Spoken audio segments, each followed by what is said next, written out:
So before we go any further, I want to go back to the browser window and talk about how to best organize your footage. Now, projects can very quickly add up to have thousands of elements, so it's very important to organize things well. You've probably already noticed these little folder icons. In Final Cut Pro, these are called bins, in a reference back to the old film days where you stored your film clips in bins. And each bin, of course, can contain sub-bins like this and individual clips. Now, Final Cut Pro's browser window is really the view on a very robust database. Let's actually expand the window, and you can see there are a whole lot of columns of information here about the clips. In fact, I think there's about 50 columns, all containing data about each of these elements in your browser. Some of the information is hard-coded, such as the frame size or frame rate or compressor, and some of it is user editable, like this log note field, where you can see custom comments have been added.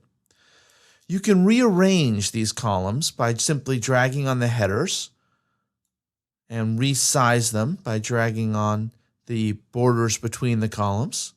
And you can even hide and show columns by right-clicking or control-clicking on the column header. So here I say hide column, that label to column goes away.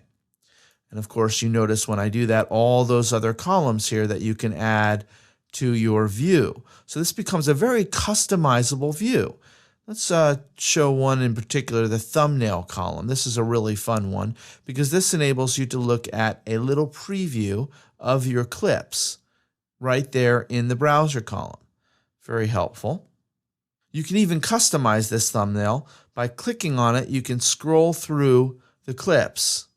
So for example, in this clip here that begins in blackness, as I scroll through it, you see the hood open up as they lean in over the hood. And you can even reset the thumbnail here by holding Control key before you let go. And that resets the thumbnail, which will appear in the column. I'll hide that thumbnail column for now because it does make it hard to look at a lot of clips all at once. But there is another way to see the thumbnails. In fact, if you double-click on any folder, it'll open up into its own window. And here you can see the clips arranged in this icon view. In fact, any window can be viewed as an icon view, or there's medium icons, or back as a list, and you can see it in that view there. When you're in icon view, you can arrange the clips into the order perhaps that you want to edit them, or just in a way of organizing visually for people that think of the world that way.